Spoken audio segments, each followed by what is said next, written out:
L'africanisme, c'est un mouvement qui est né dans la diaspora, dans les Amériques, donc principalement parmi les Africains qui avaient été déportés en esclavage, donc au 15e, 16e, 17e, 18e siècle, et qui en fait ont décidé de s'unir et de se libérer. Donc c'est un mouvement qui est abolitionniste, donc qui a lutté donc, contre l'esclavage. C'est un mouvement de résistance, et progressivement, ce mouvement, au fur et à mesure qu'il a connu des victoires, est devenu un mouvement politique qui s'est incarné donc dans l'idée d'unir le continent africain et de permettre aux Africains de la diaspora de revenir en Afrique. Donc c'est cette longue histoire qui est celle du panafricanisme, qui a plusieurs aspects. Un aspect politique, un aspect culturel, puisque tous les éléments culturels que l'on trouve dans les Amériques sont souvent impactés par la présence africaine et font partie de cette histoire du panafricanisme. Et enfin, un élément géopolitique, puisque le panafricanisme est apparu politiquement parlant vers la fin du XVIIIe siècle, donc au moment de la Révolution haïtienne. Et cette apparition du panafricanisme avec l'indépendance de Haïti en 1804 correspond au début de l'histoire des relations internationales africaines dans l'ère contemporaine.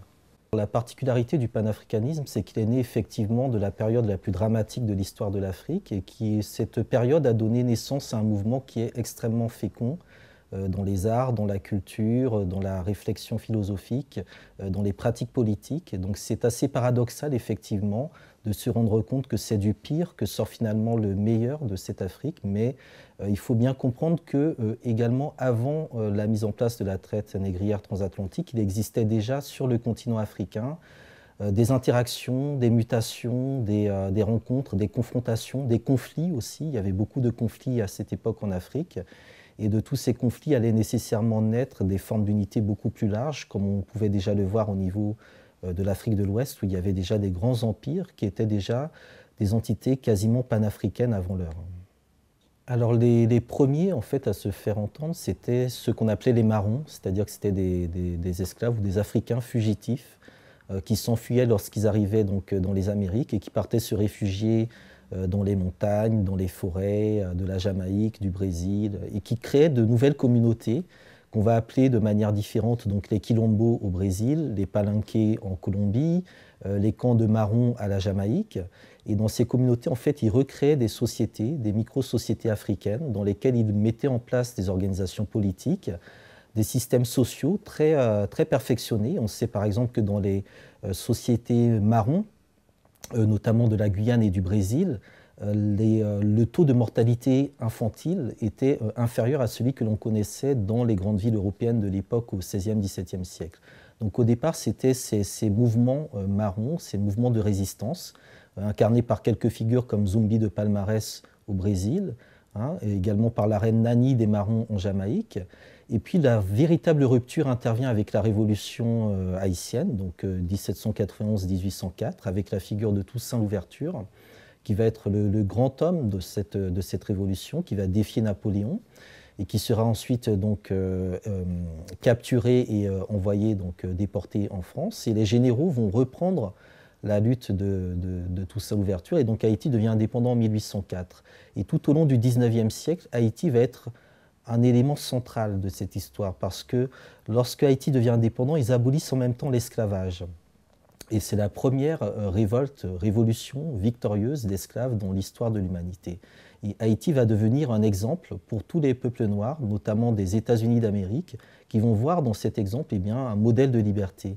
Donc on va voir essaimer dans la première moitié du XIXe siècle, partout à travers les États-Unis, des révoltes qui seront tout le temps un peu inspirées du modèle haïtien. Le cas d'Haïti est très important. Haïti va donner également naissance à une classe d'intellectuels très importants, des personnalités comme Anténor Firmin, comme Benito Sylvain. Anténor Firmin écrira un livre en réponse à Gobineau, donc un livre qui va traiter donc, de l'égalité des races humaines.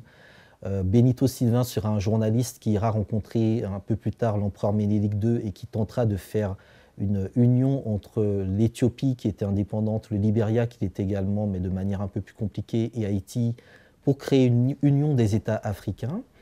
Donc Haïti sera un pôle très important. La Jamaïque aussi, il y aura des révoltes très importantes à la Jamaïque, avec des figures comme Sam Sharp, comme Paul Bogle, qui qui sont aujourd'hui très présents dans l'imaginaire populaire.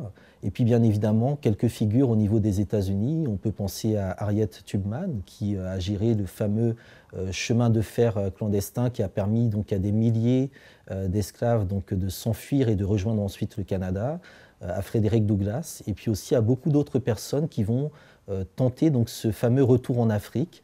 L'un des premiers s'appelle Edward Blyden. Il est né dans les Antilles danoises. Il part d'abord au Venezuela, puis ensuite aux États-Unis. Confronté au racisme, il décide de partir au Libéria.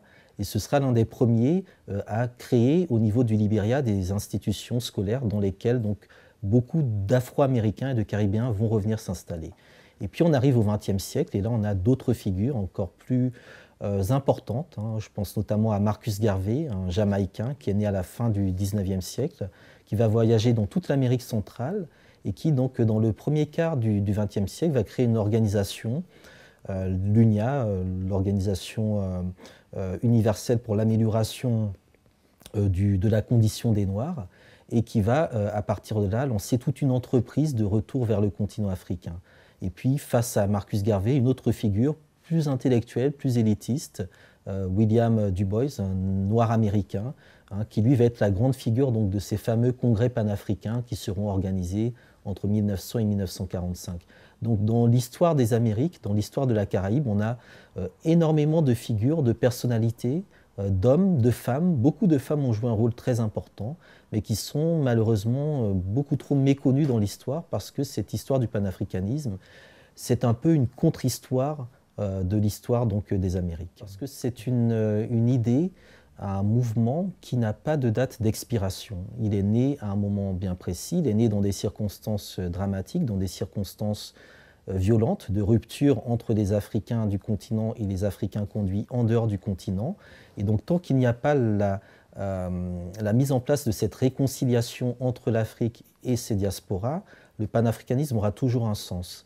Et donc on peut penser qu'il aura encore pendant très longtemps un sens. Maintenant, lorsque j'évoque la notion de contre-histoire, je fais référence au fait que le panafricanisme est très lié à l'histoire du monde occidental.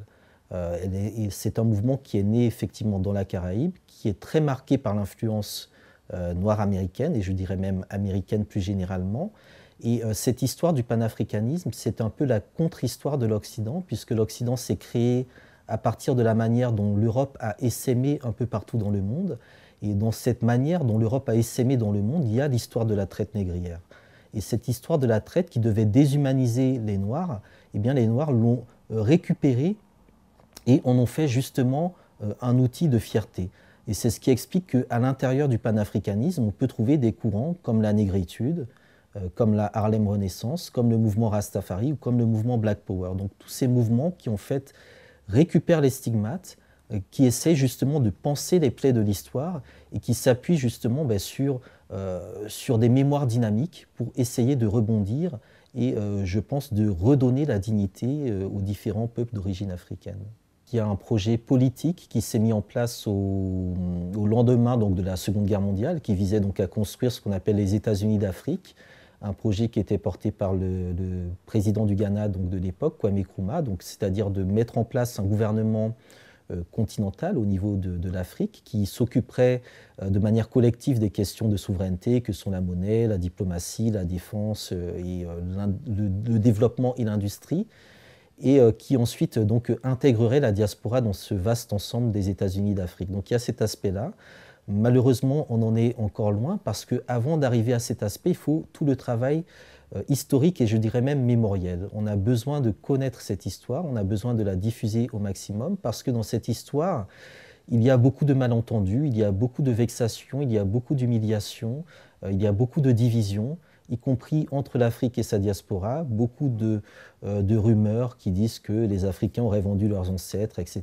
Donc beaucoup de choses aujourd'hui à déconstruire, pour faire en sorte qu'il y ait des relations de confiance à la fois entre le continent et sa diaspora et que l'Afrique aujourd'hui, dans son projet d'unité, soit en mesure de comprendre que cette unité passe nécessairement par l'intégration dynamique, effective de la diaspora à part égale avec le continent. Donc je ne pense pas que le panafricanisme ait en soi une fin. dans le sens une date d'expiration, parce qu'en même temps, il se recycle, hein, c'est-à-dire qu'il y a eu plusieurs phases. Il y a eu la phase où on se libère de l'esclavage, qui s'est globalement terminée donc, au milieu du 19e siècle.